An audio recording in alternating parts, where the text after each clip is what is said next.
Querida Nova Semente, bom dia. Um dia cinzento, vocês estão animados hoje não? Hã? Bem animados? Sim, estou vendo a animação de vocês.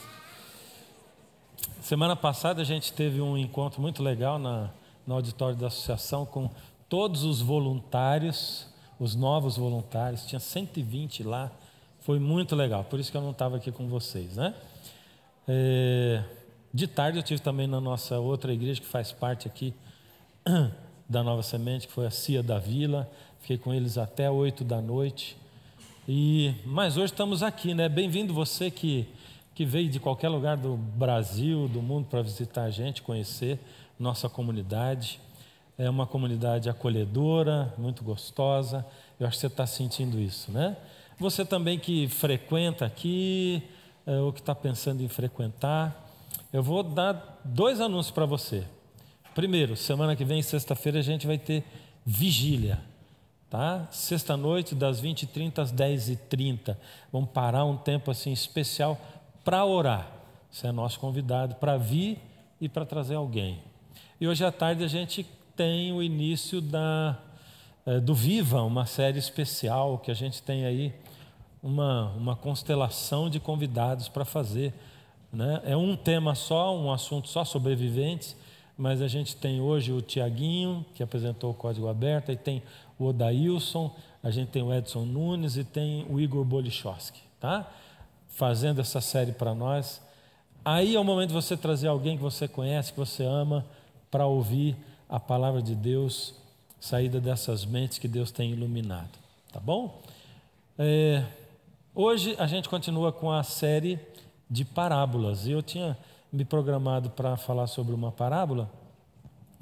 Quando foi ontem à noite, assim, Deus mexeu com o meu coração e eu vou acabar falando sobre outra parábola. E antes da gente abrir, quero convidar você para a gente orar. Vamos orar? Fecha os olhos.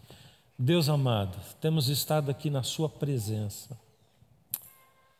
E agora, Pai, nós queremos ouvir a sua voz. Ela passa por um canal humano que sou eu. Eu peço ao Senhor, Pai, que apesar de mim o Senhor se comunique com todos nós, dizendo aquilo que a gente precisa ouvir, falando na nossa mente, na nossa alma, independente de quem sejamos e de em que condição estejamos também. Nós oramos porque sabemos que o Senhor nos ouve e oramos em nome de Jesus. Amém. Vamos lá, quero convidar você para abrir sua Bíblia em Mateus e a gente vai encontrar a parábola, Mateus 18. Mateus 18, do 23 em diante. Como eu tenho muita coisa para falar em muito pouco tempo, então já vou começar a ler enquanto você acha, tá? Mateus 18, do 23 em diante. Por isso o reino dos céus é semelhante a um rei que resolveu ajustar contas com seus servos. E passando a fazê-lo, trouxeram-lhe um que lhe devia 10.000 talentos.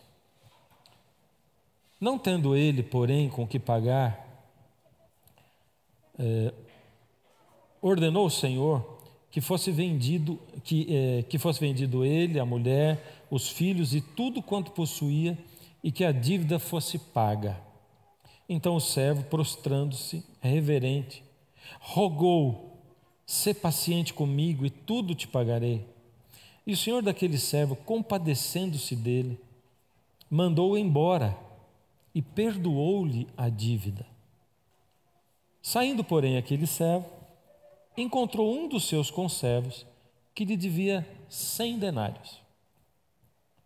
E agarrando-o, o sufocava, dizendo: paga-me o que me deves. Então o seu conservo, caindo-lhe aos pés, lhe implorava: sê paciente comigo e te pagarei. Ele, entretanto, não quis. Antes, indo-se, o lançou na prisão até que saudasse a dívida. Vendo seus companheiros o que havia feito, entristeceram-se muito e foram relatar ao seu senhor tudo o que acontecera.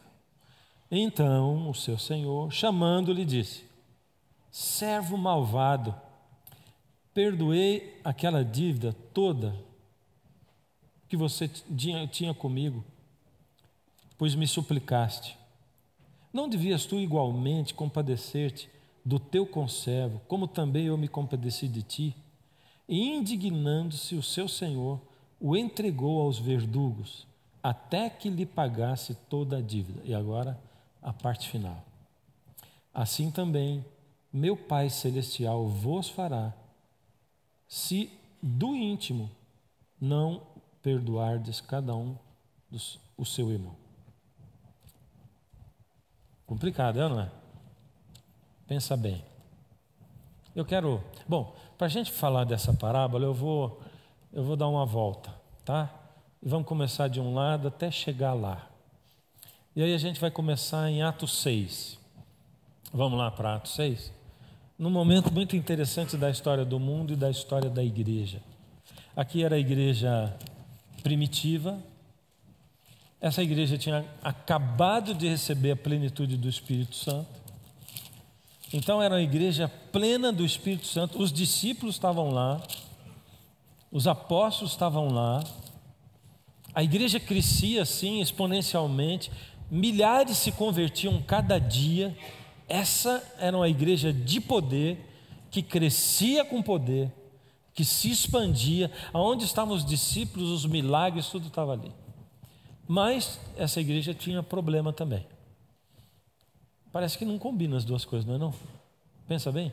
Uma igreja que tinha plenitude do poder do Espírito e tinha problemas.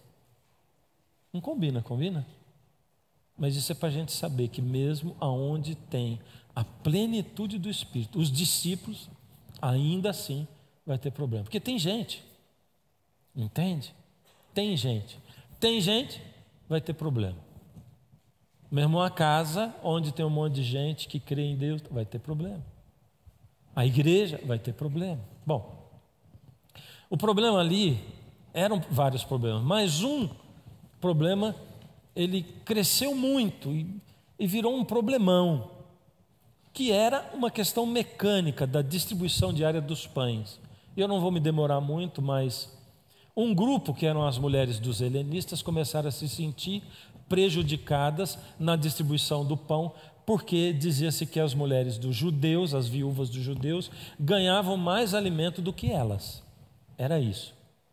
Só que aquilo deu um problema tão grande, mas tão grande, que os discípulos acabavam gastando todo o tempo e a energia deles para cuidar dessas coisinhas. Entende? Quando você, como líder, começa a gastar tempo só para lidar com problemas. Então, iluminados por Deus, os discípulos propuseram o seguinte: vamos eleger um grupo de diáconos, e Deus indicou que deveriam ser 7. E esses diáconos, eles vão cuidar dessa questão mecânica, da distribuição do pão e de outras coisas da igreja. Enquanto nós, e é o que o texto diz aí, enquanto nós vamos gastar o nosso tempo com duas coisas: com pregação e oração. E aí assim foi feito. E eles escolheram. E a Bíblia lista os 7 diáconos. Dos 7 diáconos, a Bíblia destaca o nome de um. Quem era? Estevão. Aí diz assim, do verso 8 em diante, Atos 6, 8 em diante, diz assim: Estevão, cheio de graça e poder, fazia prodígios e grandes sinais entre o povo. Levantaram-se, porém, alguns dos que eram da sinagoga, chamada dos libertos, dos sireneus, alexandrios, e discutiam com Estevão, e não podiam resistir à sabedoria e ao espírito pelo qual ele falava. Então subornaram homens que disseram: temos ouvido esse homem proferir blasfêmias contra Moisés e contra Deus. Sublevaram ao povo, aos anciãos e os escribas, e investindo o arrebataram, levando ao sinédrio. Julgamento. Apresentaram testemunhas falsas que depuseram: esse homem não para de falar contra o lugar santo e contra a lei, porque o temos visto dizer que esse Jesus Nazareno destruirá esse lugar e mudará os costumes que Moisés nos deu. Agora, todos os que estavam assentados no sinédrio fitando os olhos em Estevão, viram o seu rosto brilhando, como se fosse o rosto de um anjo. Olha a situação. Escolheram 7 diáconos e o trabalho começou a ser feito mais organizadamente. Os discípulos, apóstolos, começaram a tomar mais tempo para orar e para pregar. E os diáconos começaram a fazer o trabalho local. Todos aqueles homens eram especiais, os 7. Mas a Bíblia destaca Estevão. E ela dá algumas características de Estevão. Ela diz que Estevão era cheio de graça e de verdade. E que ele, quando ele expunha a palavra e as pessoas se opunham a ele, ninguém poderia se sobrepor a Estevão por causa do espírito e com a sabedoria que ele falava. E ele fazia sinais e milagres. O Estevão, para mim, eu fico imaginando o Estevão assim, ele é uma mistura de Leandro Quadros com Bulhão. Entende como é que é? Sabia tudo da Bíblia, ainda pregava bem, só que tinha uma coisa a mais ainda, porque o Estevão, ele fazia milagre. Homem de Deus, assim, ele era uma coisa estrondosa, que se a gente tivesse um Estevão hoje, nos tempos de hoje, essa era a época, assim, possuído pelo Espírito de Deus, era alguém que andava no meio do povo, distribuindo a palavra, as pessoas sentiam a presença de Deus quando Estevão estava lá. Naquela época Deus permitia que fizesse milagres, e era assim que se fazia. E quando a gente se põe para fazer o trabalho de Deus, o inimigo não gosta. E Deus é poderoso? Sim, Deus é poderoso. E Deus poderia impedir que aquilo acontecesse? Sim, poderia. Mas não impediu que acontecesse com Jesus, não é verdade? Aliás, Jesus anunciou, ele falou assim, o servo não é melhor que o seu senhor. Se me perseguirem a mim, vão perseguir vocês também. Vocês vão ser presos, vão ser mortos por causa do meu nome. E Estevão foi o primeiro mártir. Eles foram a Estevão sujamente. Porque como eles não podiam se opor àquilo que Estevão falava, como eles não podiam com a argumentação, e como eles não podiam com o tamanho do poder do Espírito Santo através do amor que Estevão revelava, então eles arrumaram testemunhas falsas, levaram para um tribunal falso, levaram para julgamento. E agora eu fico imaginando a igreja de poder orando pelo homem de poder. Parece uma equação matemática isso, não é? Vê, igreja de poder mais homem de poder, resultado, libertação. A gente sempre pensa assim, não é? Se tiver poder, Deus cura. Se tiver poder, Deus salva. Se tiver poder, Deus liberta. Se tiver poder, tiver fé, Deus dá emprego. Mas Estevão foi julgado. No julgamento dele, ele apresentou a defesa dele. A defesa ele foi só um instrumento do Espírito, porque era um negócio assim tão fantástico, tão cabível, tão lindo, tão movido pelo Espírito, que quando ele acabou de apresentar a defesa dele, é como se Deus tivesse dito assim: vocês estão acusando esse homem aí de desfazer o que Moisés fez, não é? Pois então, Moisés foi o único homem que eu fiz o rosto brilhar lá no Antigo Testamento, e aí Deus fez brilhar o rosto de Estevão na frente de todo mundo. Mas nem com milagre eles aceitaram. Sabe por quê? Quando o coração está fechado, nenhum milagre é capaz de passar. Quando você formou o que deve ser, o que eu devo ser, o que eu devo pensar, como eu devo reagir, quem eu sou, o eu não deixa nem a luz do céu refletida no rosto de Estevão penetrar. E todos viram o rosto dele brilhando, mas condenado à morte por apedrejamento. Deve ser uma das mais terríveis, né? Porque tem que pegar pedras grandes em lugares que são fatais. Muita pedra grande na cabeça, morte lenta, terrível. E aquela turba ali e tal. A gente não gosta de ser injustiçado. Eu fico pensando, você ser injustiçado num nível desse, imagina. A gente não gosta de ser injustiçado no trânsito. Se der uma fechadinha, buzinar em você, você já fica louco da vida. Agora, ser injustiçado nesse nível, a gente não sabe o que é. Imagina a ira que tomou conta do coração de Estevão, né? Pior que não, né? Porque enquanto Estevão estava sendo apedrejado, ele fez uma oração. E a oração é a oração de um único ser humano que orou como Jesus orou. Para mim, Deus diz assim, eu vou registrar essa oração na Bíblia, sabe por quê? Tem muita gente que acha assim, Jesus fez isso e fez aquilo, e Jesus orou dizendo, Pai, perdoa porque não sabe. Mas ele era Deus, né? As pessoas pensam que Jesus levou alguma vantagem, sendo que ele não podia usar nada da divindade. Então, para não ter dúvida, registrou a oração de Estevão, que enquanto estava sendo apedrejado, ele levou os olhos para o céu. E ele diz assim, Pai, eles não sabem o que estão fazendo. Não impute a eles esses pecados. Por favor, eles não sabem. Dá para imaginar como é que pode sair de dentro do coração de um ser humano uma coisa dessa? E saiu da alma dele. Ele não estava fingindo. Ele não pensou assim, quem sabe a minha história vai ser escrita na Bíblia, eu vou falar uma frase bem bonita para ficar legal lá. Não. Saiu da alma, ser humano. O nome dessa coisa é graça.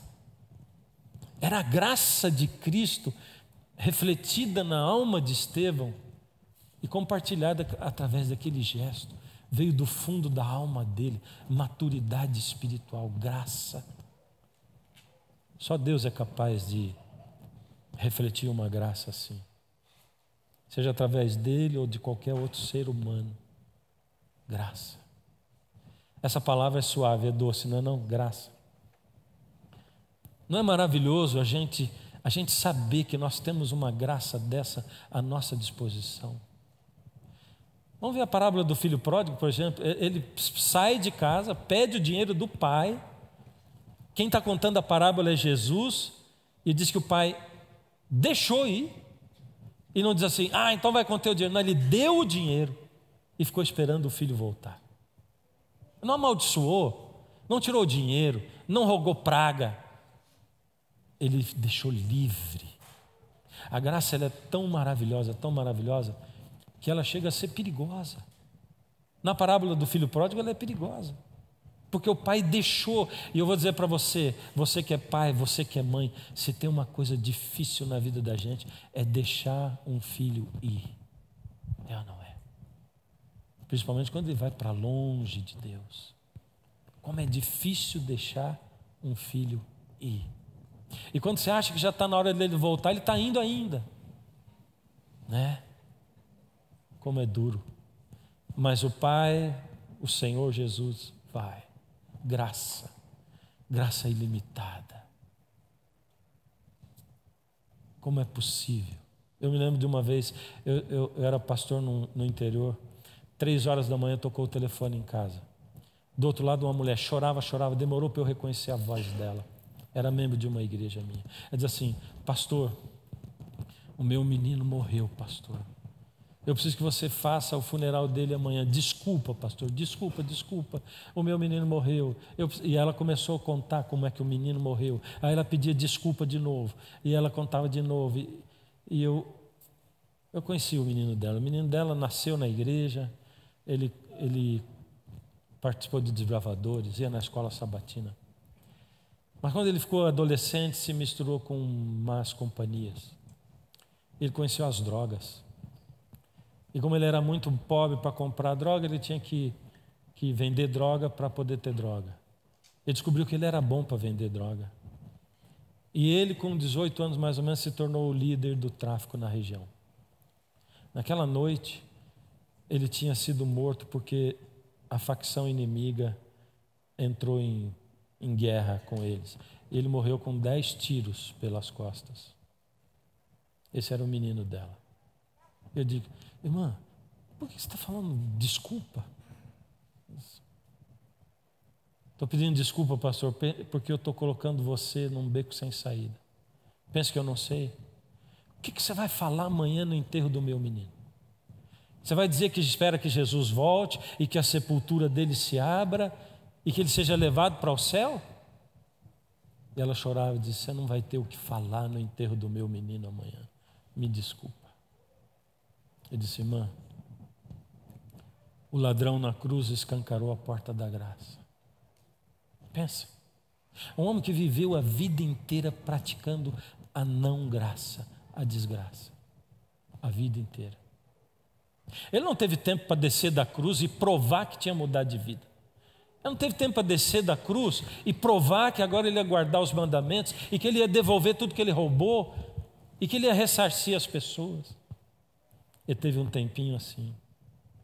O tempo que ele teve foi para olhar para a cruz do meio e dizer assim: Senhor, lembra-te de mim quando entrares no teu reino. E o Senhor Jesus disse para ele: eu te digo, estarás comigo no paraíso. Isso é graça. O ladrão na cruz escancarou a porta da graça, irmã. Sabe, eu não sei quanto tempo o teu filho teve. Eu não sei também como é que era o coração dele. Nenhum ser humano é capaz de julgar nenhum ser humano. Mesmo aqueles que suicidaram. Você não sabe, você não entende, você não sabe.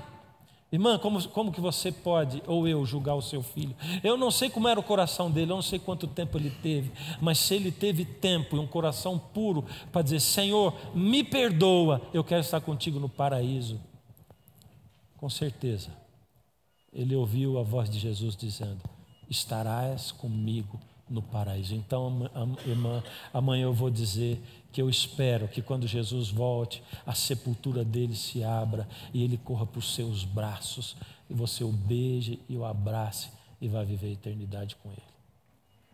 A graça é maravilhosa, mas é perigosa, não é? Que nesse momento alguns podem estar pensando: pô, legal, vou viver como eu quero. É isso que a Bíblia está ensinando. Está dizendo que Deus dá liberdade. Não é maravilhoso a gente ter uma graça dessa à nossa disposição? Sim ou não? Sim ou não? Não conforta o seu coração? Mesmo saber que não interessa que pecado você cometeu, não interessa a situação na qual você está, não interessa quantas vezes você já rejeitou Deus, simplesmente se você se volta para Deus, Ele diz assim: eu estou aqui, eu apago os seus pecados, mais do que apagar, eu trato como se nunca tivessem existido, eu jogo na profundeza do mar. Dos seus pecados eu não me lembro. Eu gosto quando Deus diz isso, sabe? Eu gosto porque eu gosto de pensar que Deus também é esquecido, igual eu. É como se você dissesse assim: Senhor, eu estou aqui para confessar o meu pecado, eu fiz isso, eu fiz isso, eu fiz isso, eu fiz isso. O Senhor me perdoa? Ele diz: perdoo. Do que mesmo?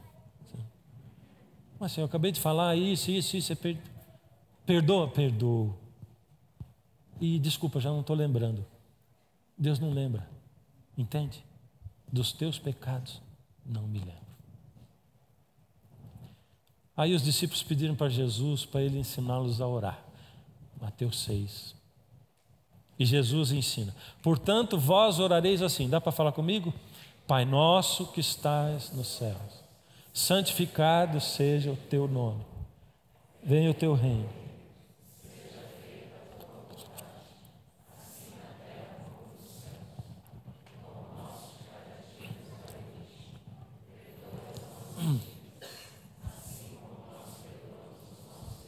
Para aí.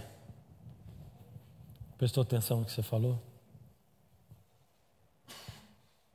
A graça de Deus é ilimitada? Sim ou não?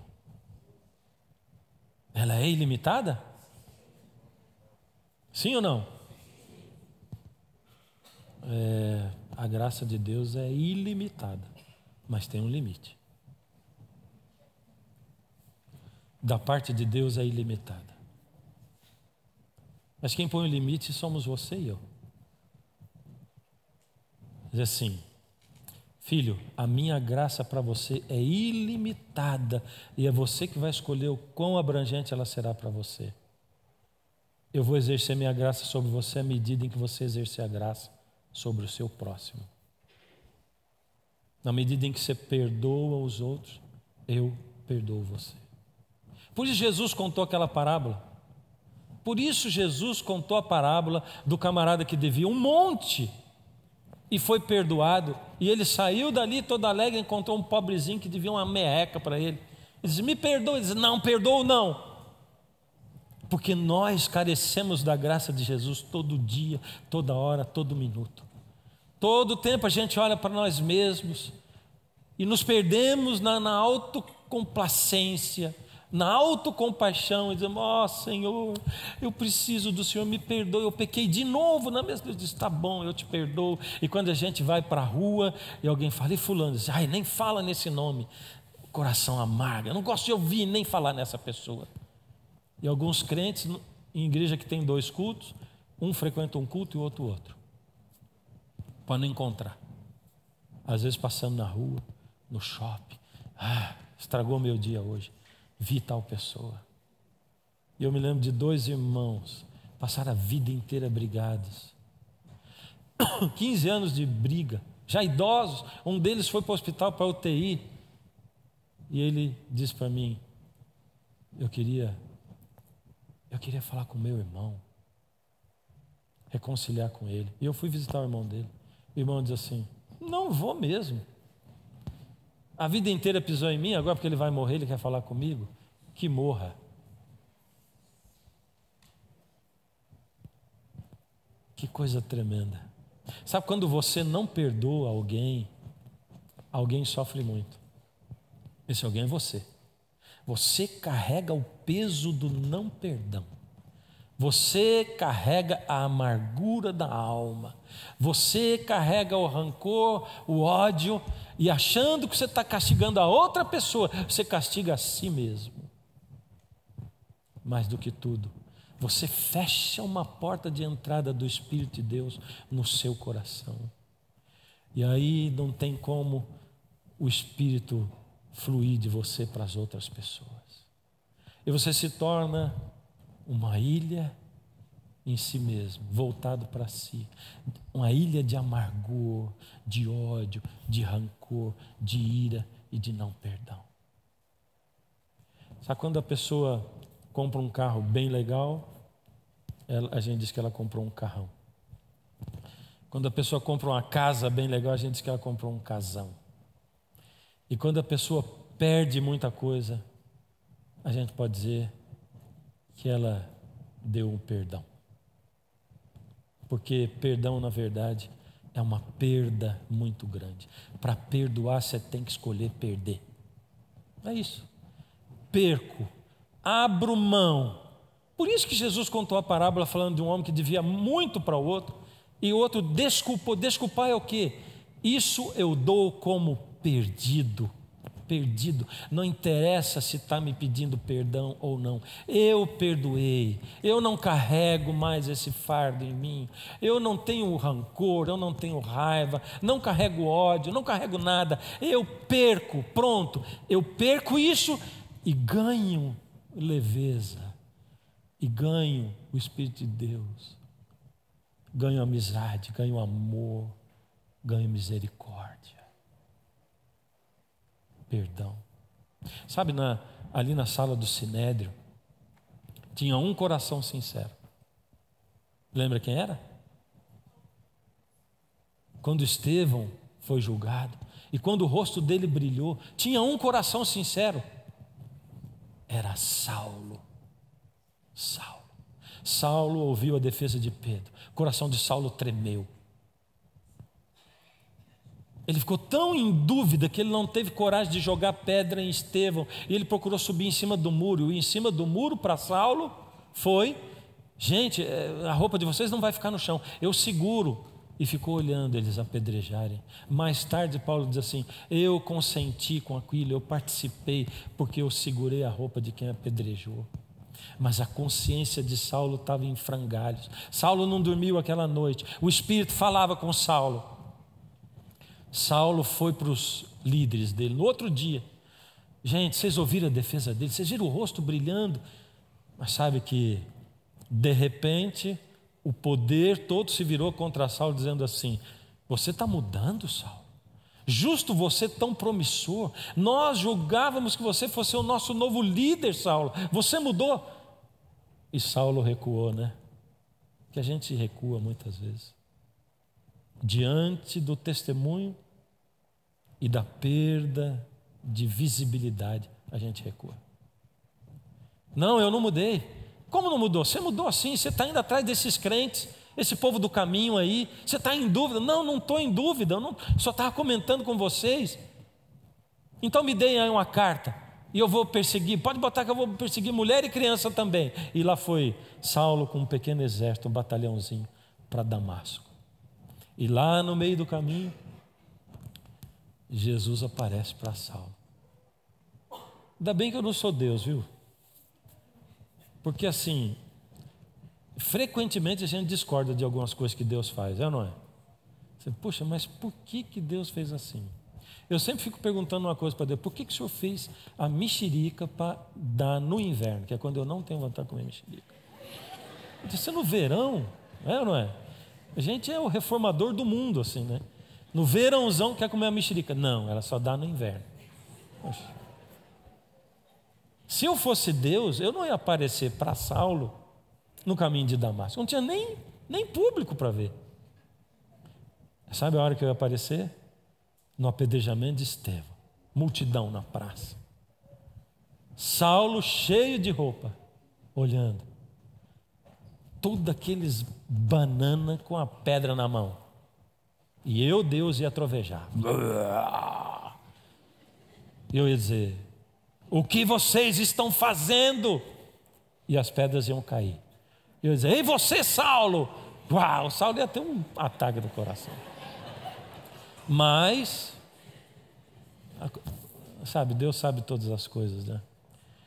E Deus sabia que se ele aparecesse naquele momento, Saulo não estava ainda maduro para responder para Deus o que ele respondeu no caminho de Damasco. Porque enquanto Saulo ia, a cabeça dele fervilhava e o Espírito falava e o coração dele ia ficando apertado. Porque quando Deus chega perto de alguém e quando Deus quer convencer, e quando a pessoa está se abrindo para Deus, essa luta é real. O grande conflito entre o bem e o mal estavam dentro de Saulo e ele sentia todo a força e o calor daquele conflito. E aí a luz apareceu e Saulo estava maduro para responder para Deus. Jesus disse: Saulo, Saulo, por que me persegues? E ele disse: quem és tu? Naquele momento, Jesus era o Senhor da vida de Saulo. Quem és tu, Senhor? Naquele momento. E Deus apareceu para Ananias. Ananias, servo de Deus.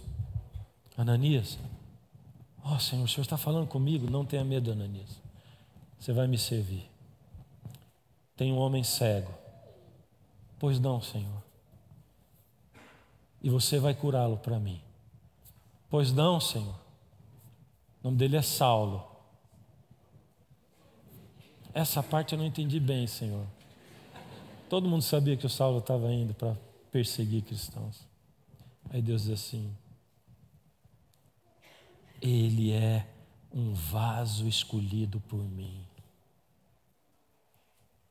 E para ele é importante aprender a me servir, e ele vai aprender através do sofrimento.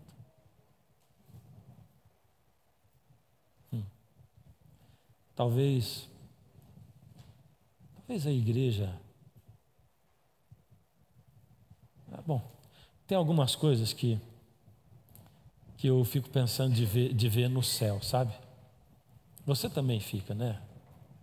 Primeiro assim que olhando, desde que eu sou pequeno, olhando os desenhos que fazem do céu, não dá muita vontade de ir para lá, sinceramente. É só um gramadão assim.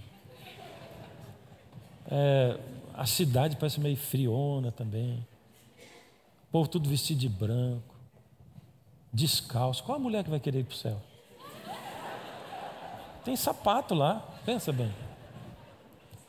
Mas tem coisas, aí todo mundo marca lá o encontro debaixo da árvore da vida, aquela fila enorme que vai ter no céu também.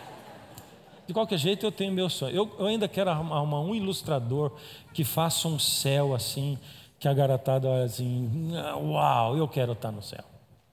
Entende? Sem sair do que a Bíblia está falando, lógico. Mas um lugar de prazer, de felicidade sem fim, assim. Mas se Deus me der a oportunidade de eu ir para o céu, tem um negócio que eu gostaria de fazer. Depois de ver meus queridos, meus pais, meus filhos, depois de ver Jesus, eu gostaria de ficar prestando atenção se eu encontro ou Estevão ou Paulo. E o que eu encontrar primeiro eu quero agarrar, porque eu gostaria de assistir o encontro entre Estevão e Paulo. Porque a última vez que se viram aqui na terra, o Saulo segurava a roupa dos que apedrejavam Estevão. Mas esses dois vão se encontrar lá. Sabe por quê? Porque Estevão perdoou Saulo. E Estevão foi a pessoa-chave que Deus usou para abrir o coração duro de um camarada chamado Saulo. O perdão fez isso. A graça de Jesus refletida numa pessoa abriu esse coração duro. Eu fico pensando, o que seria do Novo Testamento sem os escritos de Paulo? O que seria?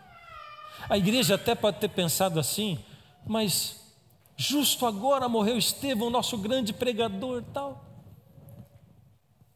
Mas se ele não morresse, ele não conseguia abrir o coração de Saulo. Sabe, hoje eu tenho um apelo para fazer para vocês. Um apelo difícil, viu? Eu vou pedir para baixar essas luzes aí.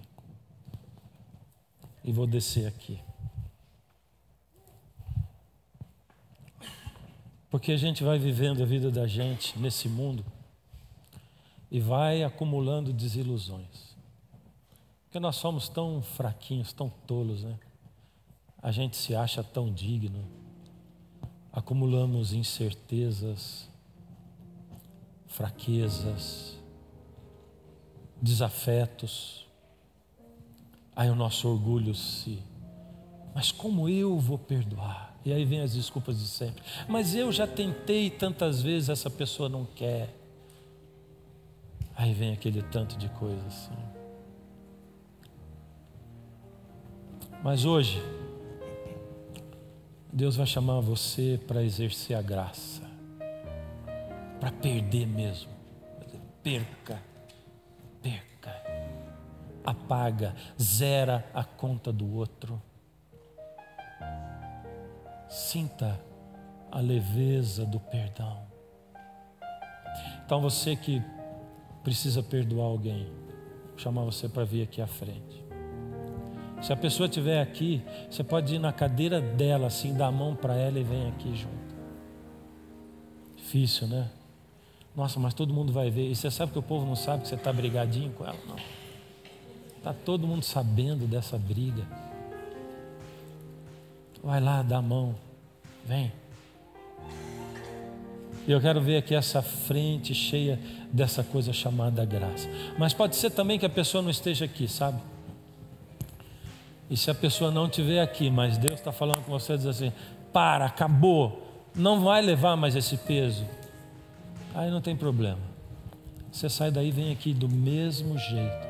Só não começa a levantar em pé aí, não, que aí está fácil. Tem que vir aqui. E sabe, talvez você esteja também magoado,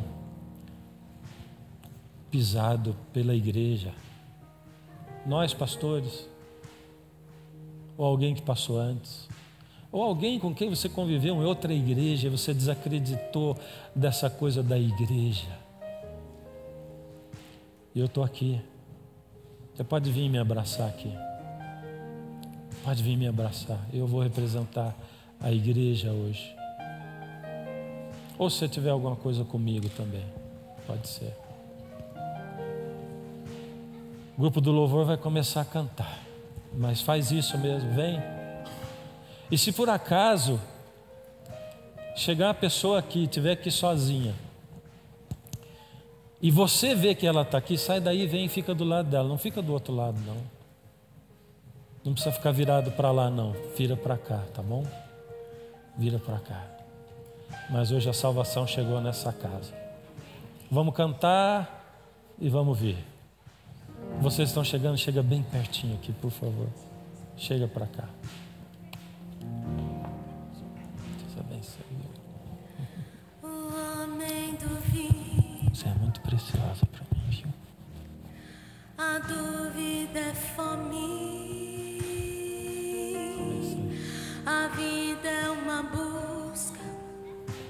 Deus abençoe. Que a morte consome. A mente se engana.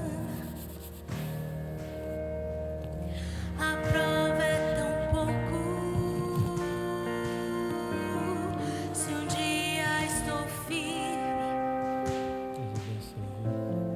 no outro sou louco. Mas ainda que as ideias mudem, ainda há uma razão.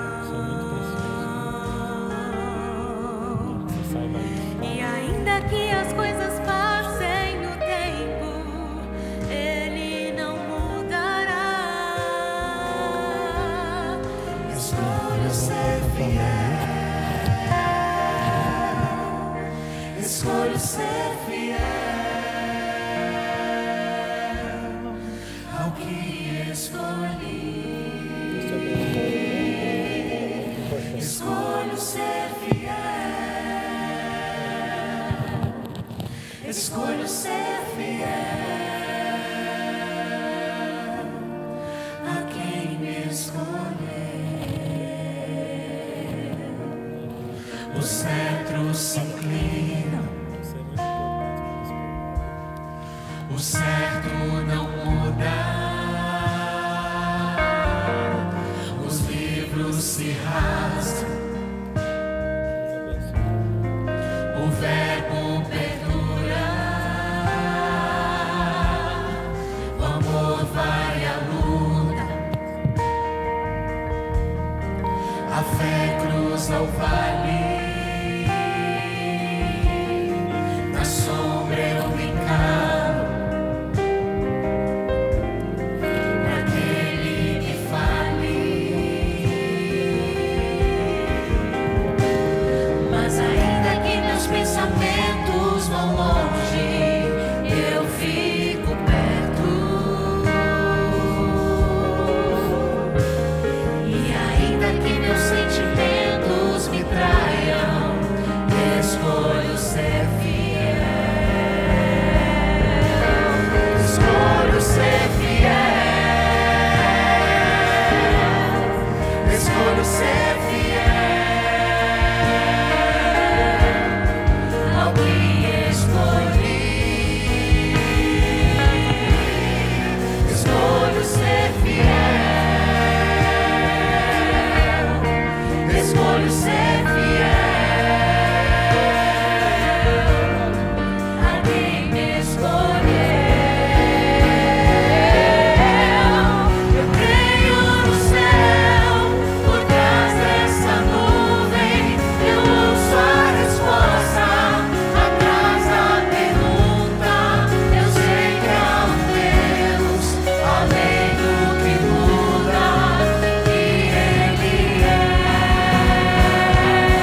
Deixa Jesus restaurar teu casamento.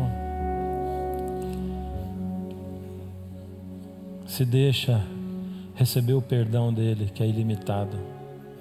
Ilimitado. Se perdoe, que ele já perdoou você. Acho que nós estamos preparados para buscar e receber o Espírito de Deus. Porque quando nós nos perdoamos e somos um, o Espírito pode se manifestar. Fecha os olhos. Ó Senhor, nós somos tão pequenininhos, Pai, tão atrapalhados, metemos os pés pelas mãos. Quando vemos, já fizemos errado, já falamos o que não devia. Inseguros, Senhor. O Senhor diz que está no comando, mas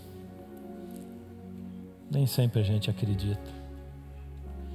Mas o Senhor é aquele que é capaz de apagar, Senhor, os estragos, de consertar, de reedificar, de colar o que havia se quebrado. Então, Senhor, obrigado por esse momento. Nós precisávamos disso, Pai. Derrama sobre nós o Seu Espírito, Pai, e nos acompanha nessa jornada tão difícil, mas tão prazerosa. Em nome de Jesus, amém.